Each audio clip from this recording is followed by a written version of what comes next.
and suddenly we hear this shout from the other dome. And I was there with a fellow named Rick Hill, another astronomer from Arizona. We're looking at each other. So we run down the stairs from our dome, run across the roof of the Papal Palace, run up the stairs to the other dome. And there are two amateurs, an Italian and a German, and they're dancing because what they had been doing was just taking images of Jupiter with this little CCD camera. And as they were imaging Jupiter, suddenly, rotating into view was a ginormous black spot. I mean, we're talking about a spot that was bigger than planet Earth. And for all that we knew that this thing was going to hit, nobody knew that it was going to leave giant black spots like that. Guy Consolmagno, describing the hullabaloo he heard when the very first images were taken of an immense disturbance to Jupiter's atmosphere. A long-awaited comet had plunged into the giant's far side, and now the first evidence was rotating into view. It was July 1994, a dramatic moment in the history of astronomy. The comet, now defunct, was known as Shoemaker-Levy 9, and certain very clever Earthlings who know stars and math and such had accurately calculated that the comet's trajectory would not only intersect with the orbit of Jupiter, but that these two heavenly objects would try to occupy the same spot at the same time. Not possible, you know. So scientists the world around were poised to verify their expectation that Jupiter would win. Yet these experts, ironically, were not the ones to capture the first images. They had trained their eyes to capture indirect evidence of the collision because, as I've mentioned, the comet was right on schedule to smash into Jupiter from behind, totally out of view from us humans. There could be no photos of a direct hit, so apparently the professionals planned to take none. Consolmagno is an American by birth, a research astronomer, and a physicist by profession, also a Jesuit brother who serves as director of the Vatican Observatory.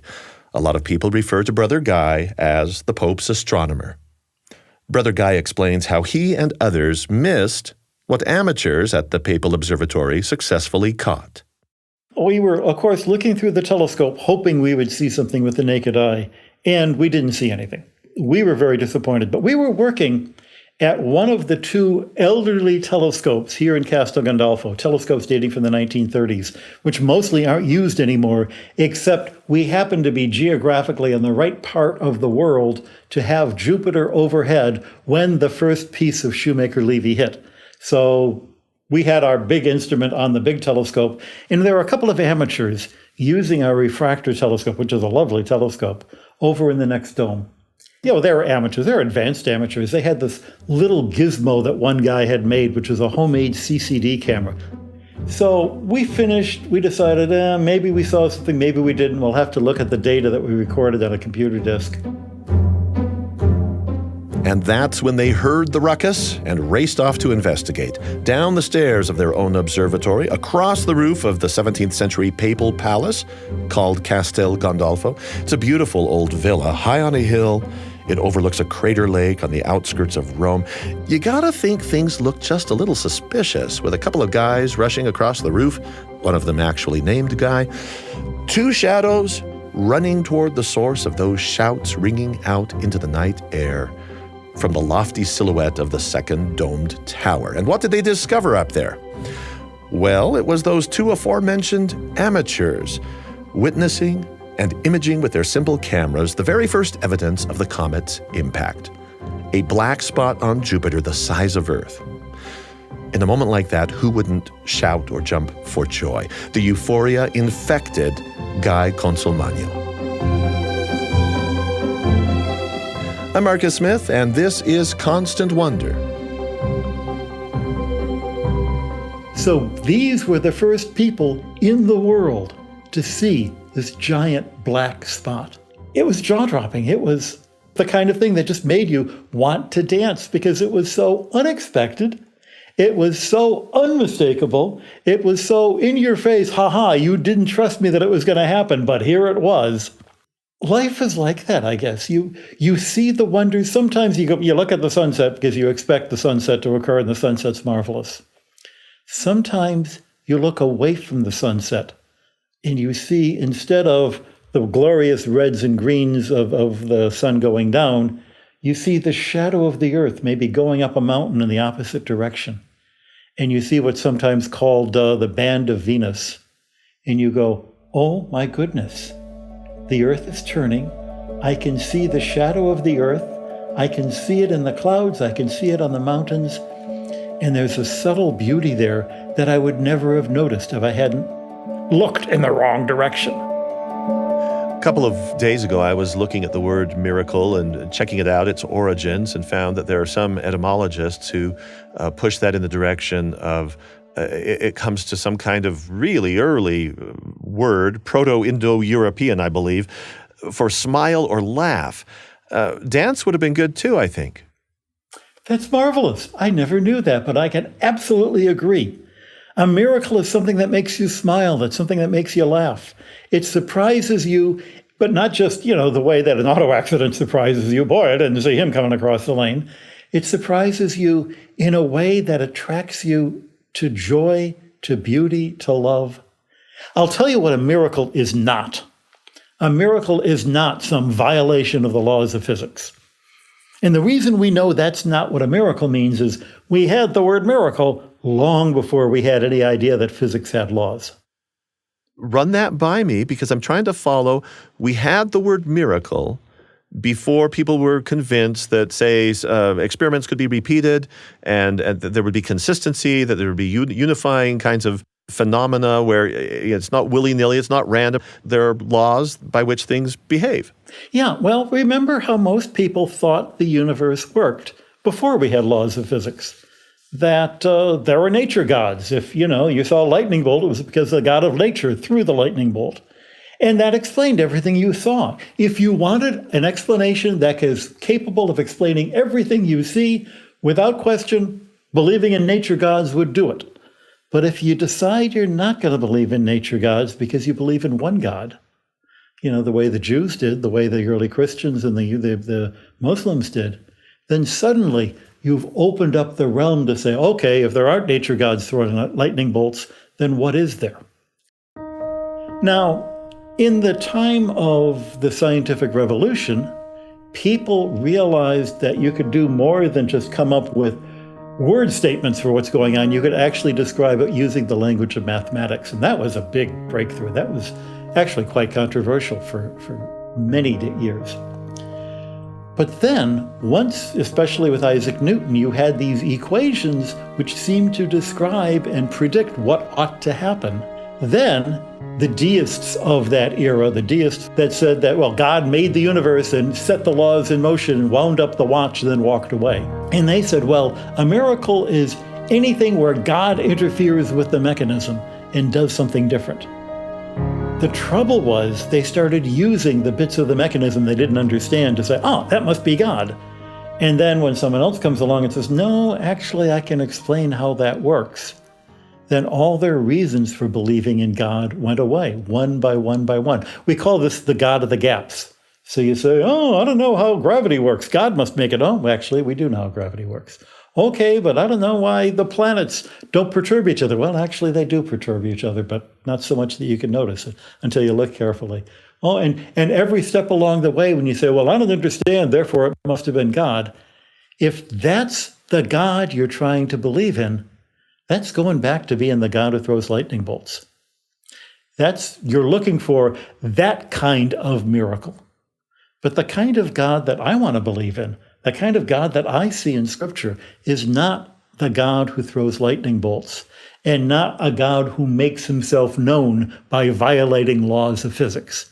That's not the God I believe in. And those aren't the kinds of miracles that I'm talking about. Instead, to me, a miracle is a jolt out of my day-to-day that makes me aware of the presence of God. And that can't help but make you smile. That can't help but make you laugh, make you dance.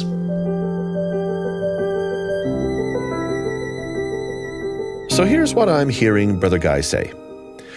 If miracles are only those kinds of things that cannot be explained by science, Then every time somebody unravels a scientific riddle, this whittles away at evidence of God. And gradually, God erodes. That would be a weak God, I kind of think, if he can be explained away. That's a Wizard of Oz who gets exposed maybe by a little dog pulling the curtain back. And I have to confess, I think I stand right with Brother Guy on this. I would rather be surprised by joy, by wonder, at a phenomenon that science can explain or even predict, than be the recipient of one of those thunderbolts from Zeus. A comet careening predictably toward Jupiter, at a very safe remove from Earth, of course. That's more my style. And if it so happens that rank amateurs capture the very first images of this phenomenon, why should that be of any concern? I'm totally okay by that. And I think Brother Guy is too. And neither of us thinks it diminishes God. We're going to hear more from the Pope's astronomer a little bit later. Meanwhile, let's take a look at another incredible phenomenon of the night sky. It's surely one that has made a lot of people smile, laugh, or maybe even dance.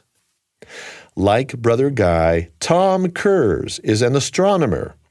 But Tom's overriding passion has turned him into an aurora-hunter. He will travel just about anywhere to see the northern lights. They have been a magnet for him from boyhood. Tom Kerss caught the aurora bug from his dad, the pilot, and his dad got it from the cockpit of his fighter jet.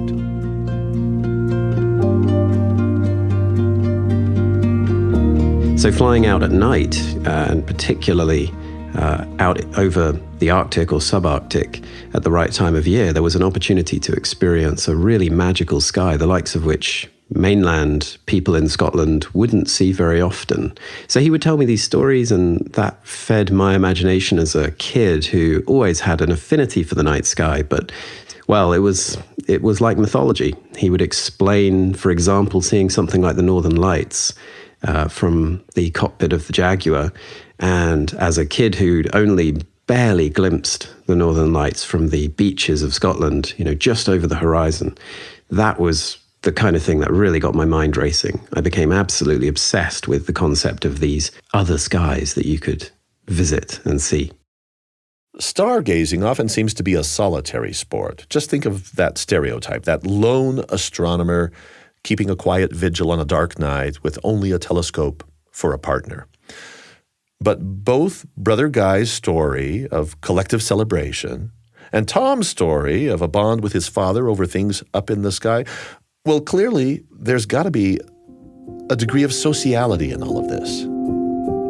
Yeah, the sky is a unifying force, the way that I see it. It's not just something that connects us around the world, but it quite literally connects us over generations of time, because it's relatively unchanging. Whereas humans have changed a great deal, we have all shared the same sky for thousands of years. We can really imagine standing outside with our very same own ancestors, but 1,000 years ago, and just looking at the same stars with pretty similar patterns in mind in our heads. There's a huge community, and yet it's a community that feels extremely tight-knit around the world. It's a borderless community. We don't really have national stargazing projects, and everyone I've ever met around the world who is interested in astronomy, they have exactly the same charisma and energy and excitement and willingness to talk openly about their experiences. So in those terms, I think stargazing is an extremely social hobby, and well, if I could have my way, it would be more of a global culture that everybody gets a chance to engage with at some point in their life. So if we were lucky enough to be hanging out with such a community on some winter night, maybe out on Tom's childhood beach in Scotland, just what might we hope to see? The motions are amazing. Yeah, the still pictures really don't do justice to the Northern Lights. They're really colourful, of course, and fabulous to look at, but they are really just capturing a tiny moment of a grand production. And likewise, a single stage photo of the Lion King can be dramatic to look at, but you're not going to feel the same as being there in Broadway or the West End if you're in London and seeing the stage show yourself and hearing the music. Recording a video of the Northern Lights in real time requires an extremely sensitive, high-performance, low-light camera. But we're now living in the age where you can pick one up from your local camera store. So now, if if you go into YouTube and type Northern Lights real time, you'll find ample footage taken by people who live there, who are really good videographers, and also just tourists who are having a mind-blowing experience. There's often an audio track to accompany that with lots of oohs and ahs. And you can see how the lights move in a variety of different ways. They can be very placid. They can be an arc on the horizon. I remember trying to show my mum the Northern Lights once in Iceland, and she thought it was a cloud, and it did look like a cloud. It looked to me like the Northern Lights, but that was only because I had the benefit of experience. It took a while for her to identify any movement. They were so slow. But at other times, the lights can be moving extremely rapidly. It's almost violent, the speed with which they move and the kind of aggression that they dance around the sky. But it never feels, scary. It's always kind of wonderful and beautiful, like watching a bird performing a dance, like a mating ritual or something that you can't really take your eyes off, but you don't feel scared to look at it. So it can be everything in between, and it can be overhead, it can be on the horizon. There can be sudden changes that come and go and last just a minute or so, and there can be storms that last 45 minutes and blanket the sky, and it's a sensory overload. So there's every kind of experience to be had. It's probably a big part of the draw, and why people get so addicted as well is just the thought that, well, the next time you go, you might see something even better. There's always that kind of promise that there could be more to what you're seeing. At some point, after you've witnessed the beauty of an aurora, even if just in a YouTube video, the next step might be to glean some understanding of the laws of physics that make this dancing energy visible. Are these the kinds of laws that hold steady, that apply no matter where you are?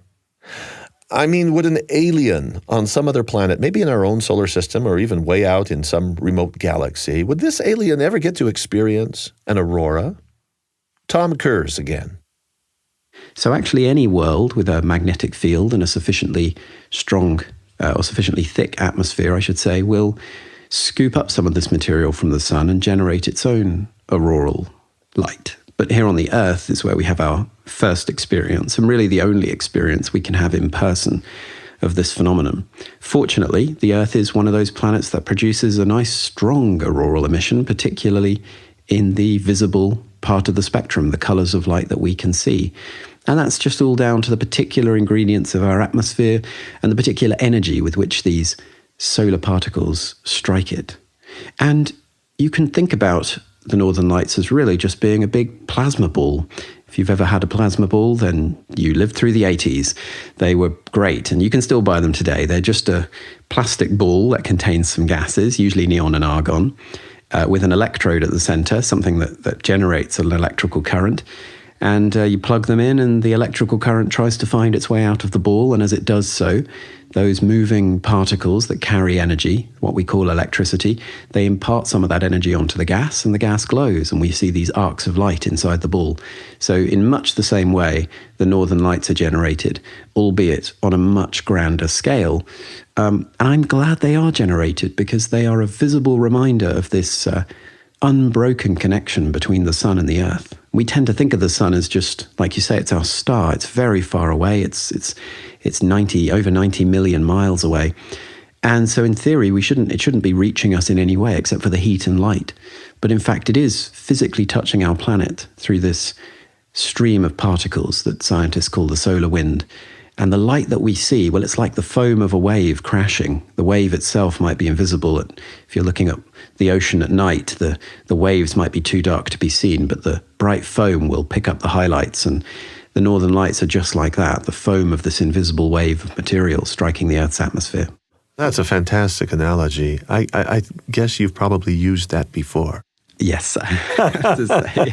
It's very good. Trying to think about it. Well, it's really I do want people to understand, of course, as much as they want to, the intricate scientific mechanisms at work. And luckily, as with most things in astronomy, there are kind of scales of looking at things. So we can look at things in this large scale, the way we've just talked about it.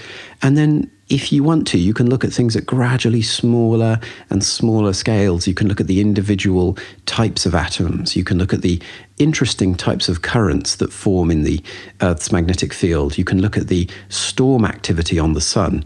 And then, as you say, if you really want to go deep, and this is what the world's top experts are doing, you can start looking inside the sun, or you can start putting balloons into the upper atmosphere to study interactions between the sun and the Earth. And it's wonderful that that research is still ongoing today. But I think, in a sense, we feel secure that the broad facts about how the Northern Lights are formed are not going to change anytime soon. So we've got a pretty good top-level understanding. And that's all you really need to really appreciate that sense that space is reaching out to you and it's touching our planet. Remember when I said I prefer the kind of God unlike Zeus, who maybe works a miracle by, sending a comet to strike somebody else's planet, not mine, and then science can understand and predict it all? Well, as we're talking about auroras and radiation streaming down toward Earth, there's got to be a dangerous downside. We have to talk about that. Wonder and awe come in connection with reverence. Reverence is a word that at its root is the concept of fear. And I don't want to rain on the parade of joy and wonder. However, if we're going to talk about auroras, we just got to say it. These displays reveal not only natural beauty, but also they come with immense power and even violent force. It was September of 1859 when an English astronomer called Richard Carrington, who happened to be studying the sun that day, noticed a bright flash of light on the sun. It was close to a rather familiar at the time, but still unknown object called a sunspot, a dark patch on the face of the sun. And Carrington saw actually not just one, but two of these flashes. And unbeknown to him at the time, he became the first person in history to witness what we call a solar flare, which is a very, very high energy event on what we can think of as the surface of the sun. Carrington noted these solar flares in his observations, but what he didn't know until a little bit later was that the following day, actually about 18 hours later, a huge auroral storm erupted around the world. And in fact, the Northern Lights were witnessed in Hawaii. So that was pretty far south for the time. It was probably the largest auroral storm in recorded history. Quietly, I think most Northern Lights chasers like myself kind of wish something like that would happen again. It would be extraordinary to see the Northern Lights from London, where I live, for example, or from Florida, where I am right now, or from Hawaii, if I happen to be fortunate enough to be on holiday. So that was a really extraordinary event, but it came with a great deal of unknown risk. At the time, the ionization of the Earth's upper atmosphere meant that telegraph transmissions could be intercepted all over the world. They were bouncing off the upper part of the Earth's atmosphere with very high efficiency. And that was kind of weird. People had not experienced anything like that. Now, as it happens, the huge radiation and particle release from the sun didn't cause any harm to humans. That same atmosphere and magnetic field that we talked about that give us the Northern Lights are also our barrier to space. They protect us from the harms of space, and there is a great deal of harmful radiation up there. But if anybody had been traveling to the moon in a very thin tin can in 1859, they probably would have received a lethal dose of radiation from that event. And indeed, when astronauts did travel to the moon in the late 60s and early 70s, it was more by luck than judgment that a solar event like that didn't occur at the time. They did take quite a big risk to make those journeys and just sort of had to hope that nothing like that would happen. There was no indication it would, but of course, sometimes these things do just happen without warning. Like an earthquake or a volcano blowing its top. Noah, according to the old story, was tipped off that something was going to go very wrong in the natural world. This is the flood story, of course. After rescue by ark came that first rainbow. It was kind of like an olive branch from God. I'm muddling the story because there's an actual olive branch in this story. But I want to get a little poetic with this here for just a moment, if you'll indulge me. A colorful aurora borrows from the light spectrum, as does a rainbow. So you could almost think of these very safe, docile auroral displays as welcome messages from Earth that it has its shields up for us, that the electromagnetic fields are protecting us from harmful radiation. Now, I'm going to have to concede right quick here. If we did have another 1859-like Carrington event, and given how completely reliant we are today on the very fragile infrastructure of our electrical grids, well, then the results could be devastating. As I say, we do live in an age where we're monitoring, and it's only now looking back at things like the 1859 storm, the Carrington event, as it's come to be known, that we can think about our future in that way. So while I do wish to see northern lights all over the world, I wouldn't wish for the harmful consequences that might follow. I'm hoping, and I'm optimistic, that when such a thing does happen again, and it is a matter of when, that we will be ready and we'll be able to not only enjoy it, but study it and learn a great deal at the same time. And after all our studying and learning, I rather suspect we would indulge in telling stories about the event. We would pass down what we had witnessed with our own eyes. That's exactly how people behaved in primitive times. Our stories would, of course, be shaped by our scientific understanding, but part of Tom's love affair with auroras includes how ancient eyewitnesses spun their yarns. They had to transform their wonder-filled memories into legends. I often tell people that astronomy is the oldest natural science, and there'll probably be some scientists that argue about it and some anthropologists and historians, but it really is the first great mystery of our exploration of the natural world, because even 50 to 100,000 years ago, our nomadic ancestors could climb a mountain if they wanted to. They could cross a river. They could reach these horizons and touch things. But the sky has always been out of reach. And even now, it is the most recent frontier in our exploration of the natural world. As we move into this new space age, this privatized, accelerated space age of companies like SpaceX and Blue Origin taking private citizens to space, and supergiant telescopes being built. And so I don't want us to lose sight of that ancient exploration of the sky. And luckily, it's encoded into the way that we talk about the sky. We still refer to the constellations, and these are ancient stories. Most of them have some sort of mythological story which teaches something about our shared history. With the Northern Lights in particular, the diversity of legend is predictable, because the Northern Lights are so elusive, and yet for some communities they're so ordinary. And so if you lived under the Northern Lights and you saw them for months and months of the year, for example, if you were from Lapland, if you were a Sami, if you were part of a Sami tribe, you would have experienced the lights all the time. There would be a familiarity. You would expect them. They wouldn't shock you or surprise you. You would perhaps have stories that were scary. You might tell children stories about the lights to scare them. But there are practical reasons that these stories can exist. For example, you might not want children running around at night, going out into the wilderness. So you might tell them, well, if the Northern Lights catch you, they'll take you up into the sky and you'll never be seen again. And of course, we sort of do tell stories like this today. My dad used to tell me that if I watched too much TV, my eyes would go square. And I believed it. I really did. Of course, it doesn't make much sense now. But it worked. It helped me to limit my screen time as a kid. I think that if you were in Greece, then you'd have a very different perspective, because the Northern Lights would be seen so infrequently there that you could perhaps go several generations without a sighting. So that really would be local mythology, and those would be eyewitness accounts that just became hard to believe within a few decades. So you would also see something very different. You'd see perhaps red Northern Lights on the horizon, and the color of those lights might change your perception. You might think that they were dangerous or a bad omen. And there's a long history of the Northern Lights being omens preceding great tragedies or battles across the Mediterranean and the surrounding region.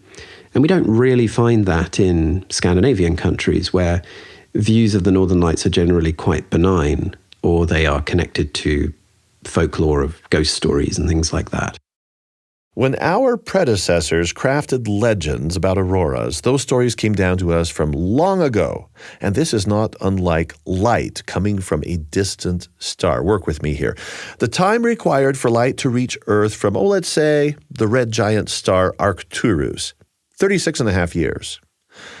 So maybe a Greek or Inuit legend about the northern lights takes a lot longer than that to reach us. The point here is that time and distance often leave us feeling disconnected. I am disconnected from auroras because I've never seen one. So visiting with Tom Kerss, I wanted to use him as my personal proxy, and I pressed him for his first-hand account of his feelings and thoughts and emotions. He talks about Zen-like experiences when people fully inhabit the present moment and become particularly mindful. Ever hear about mindfulness? Mindfulness is about that direct experience. It's about sensing what's happening in the moment. Your mind is not lingering on how things will be.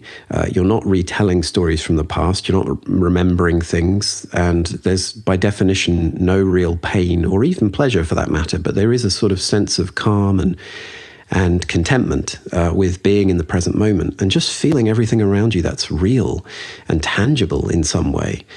And there are ways to enhance that when it comes to astronomy. You can think actively about what it is you're seeing. You can look at a star and you can appreciate it as a completely alien point of light with no context.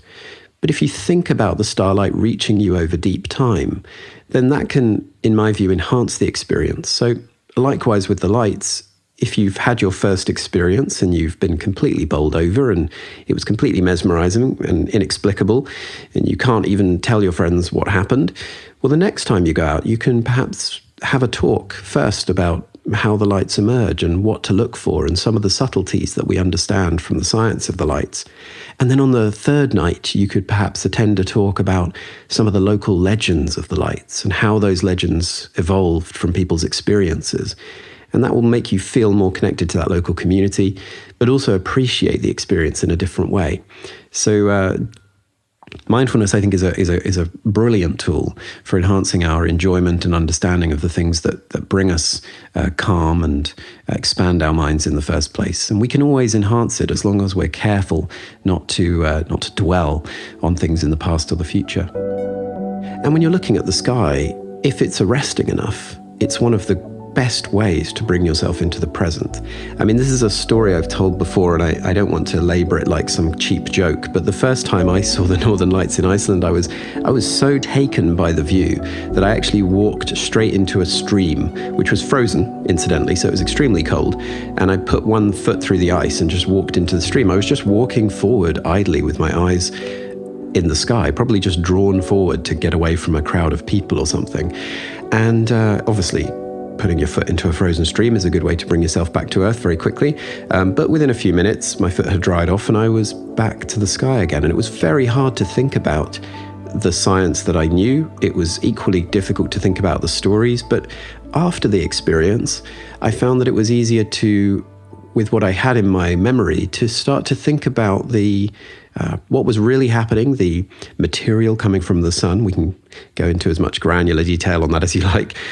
But also think about what people must have felt and experienced in the distant past, seeing something like that. I couldn't help feeling that, particularly with the Northern Lights, more so than anything else in the sky, it really seems to be alive. It has a genuine character, and the motion is extremely visually arresting and enticing and seductive. There's something about it that you just can't help but feel that it's quite creaturely. It doesn't feel like a clockwork mechanism like other things in the sky do. And so for that reason, seeing the Northern Lights for me was like having a present moment conversation. And at the same time, it was like dreaming when you're awake. It was almost impossible to process. It was only afterwards, the day after, and in talking to some of the other people that had had this experience with me, that I could start to process it and evaluate it through these different lenses. And then, of course, subsequently, over 10 years later, perhaps to some extent the mystery has gone, but none of the magic is lost. I think you can see the Northern Lights again and again, and it will almost never tire of it. It's probably more so than anything else in the sky is endlessly interesting to look at.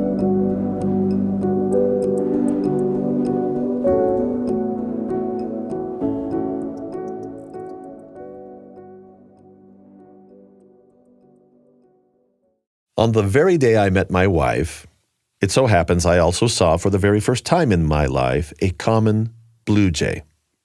We don't have them out here west where I live. I was in the passenger seat of her car. She was driving. Very fortunately, she was driving slowly because I was seized with intense wonder. I was just so in the moment. I actually stepped out of the moving car to chase the bird. I didn't want it to fly away. Because in my personal experience, it was a very rare thing. You can laugh if you want, but maybe this was a little bit like Tom stepping mindlessly or mindfully into a frozen stream in Iceland. Seriously, I'm not being facetious, because I hope you too have had those moments of being completely ambushed and then caught up in something just as compelling. This state of being we call mindfulness, I don't think it's done any justice with cheap words like magical or captivating. And this state of being fully present in the face of natural miracles, it's something we share, as Tom has already made very clear, with our predecessors on planet Earth, which brings us to Galileo. I think everyone that can get a small telescope to start them off really is walking in the footsteps of Galileo in a very meaningful way, and other pioneers too. They all saw the planets and the craters on the moon for the first time in detail that no one else could even have conceived of before that time. But really, the experience can't be written up.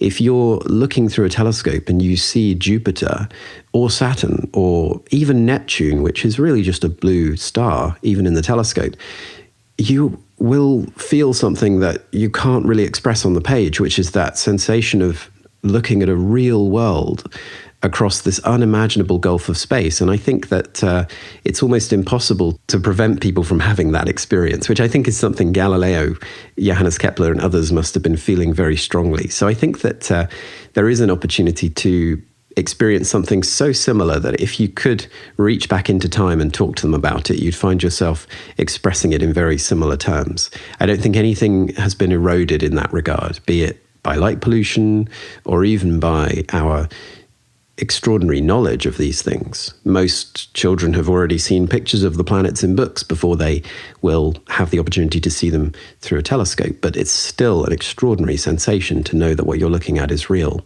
Actually, about, over 10 years ago now, I was working for a few weeks in Namibia in southern Africa, and I was working at a lodge with a large observatory, and the guests that would come to the lodge, many of them were affluent, middle-aged people from the UK and parts of Europe, but most of them had never looked through a telescope before, which shocked me. There was one lady who came along and she saw Saturn through a telescope.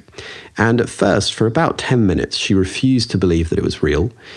The next 10 minutes were very quiet and contemplative as she came to accept that it was real. And the hour that followed was her essentially struggling to compose herself as she kept breaking down in tears again and again over the concept of how remarkable it was that with a tube with a bit of glass at the front that she could basically travel in her mind to this other world and see it as it really was. And I just thought, yeah, that's an experience I think everybody needs to have at some point in their life, because I could see decades of living on Earth and just imagining the planets were elsewhere just suddenly coming apart. And it was a real transformative moment. And here I just have to tell you, binoculars, they're great too. They help me study birds, mountains, trees. They work wonders. But they only work wonders if I can keep myself from thinking of birds or stars or other miracles as mundane or common or ordinary. You can't do that. Brother Guy Consolmagno, the Pope's astronomer, he's the guy we began with. He too was in Africa once with a telescope, had a very similar experience to Tom's. We're going to hear that. I need to be clear, I never heard Tom use the word miracle. He and I never talked about belief in God. But Africa is familiar footing to both of these gentlemen. Guy's Africa story is about a moment that shook him, as he says, out of complacency. Tom was in Namibia with his telescope.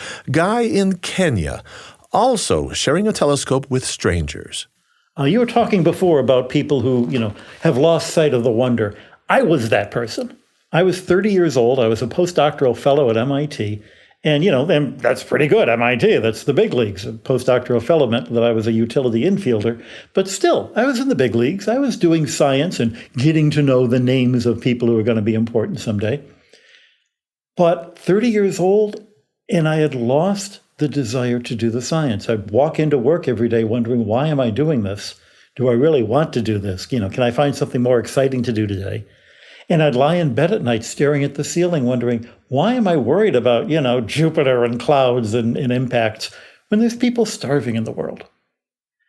And so I had this experience of recognizing I needed to jolt myself out of the rut that I was in.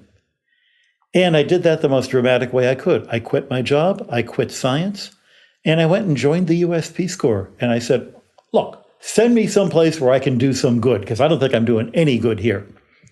They sent me to Kenya. They had me teaching first in high school and then eventually at the university teaching astrophysics, just like I could have been doing back in America. But when I went up country with a handful of slides, remember slides and slide projectors, to show people pictures that NASA had taken of the planets, and I brought a little telescope so people could look at Jupiter for themselves, the Africans reminded me of that joy, of that wonder, of why we're doing the astronomy.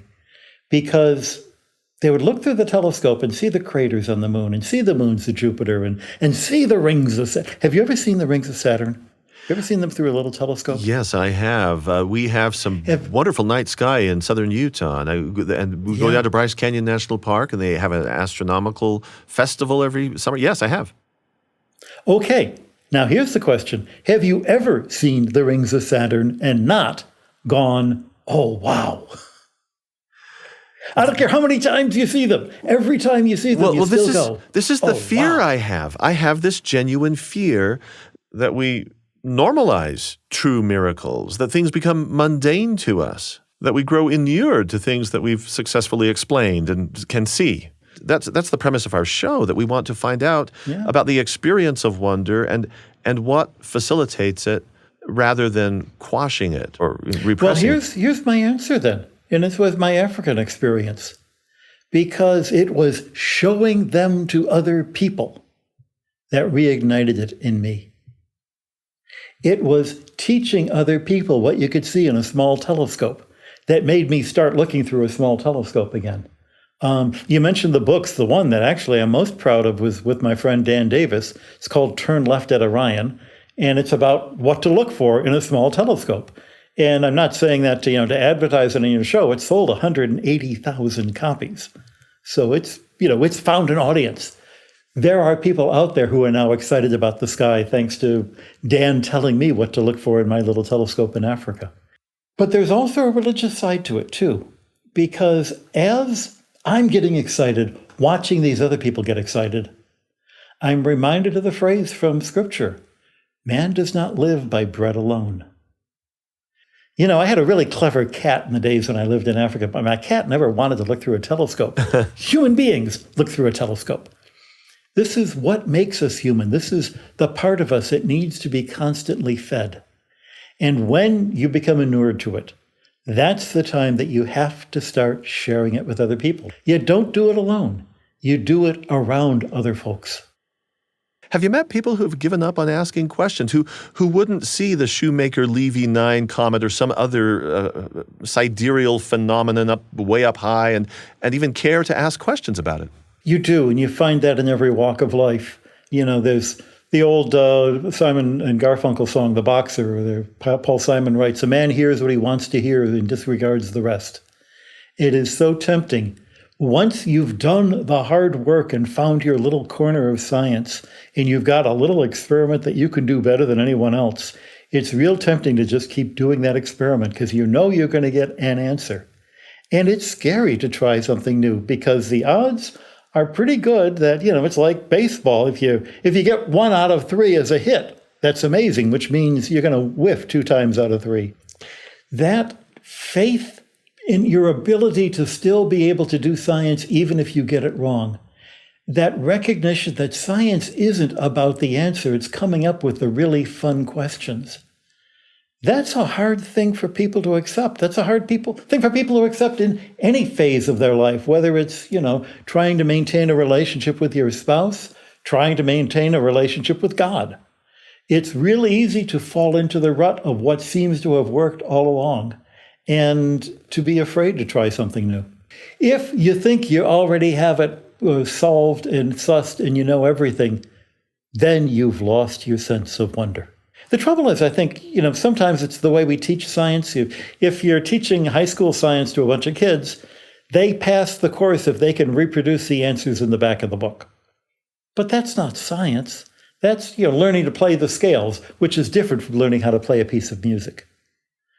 Those are the skills you need to be able to play the music. Those are the skills you're going to have to master to be able to then say, how do I find a new problem and take it apart and see the pieces and be amazed at how beautifully it all fits together? But it all comes from looking at stuff you don't know. And that's also got to be true of your faith. If you think you've got God figured out, then that's probably not the real God that you're dealing with. That's a God of your own making, of your own imagination. And rather than, being in the image of God, you've made God in the image of you, which is kind of backwards.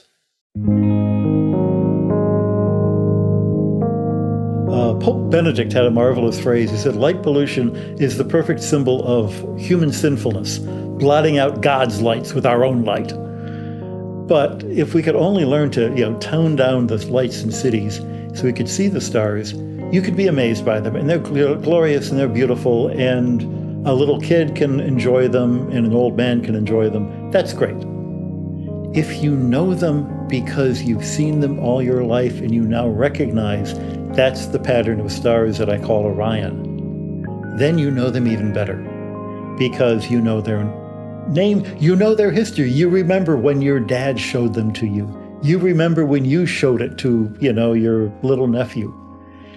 These sorts of things add a layer of joy to what's already a beautiful sky.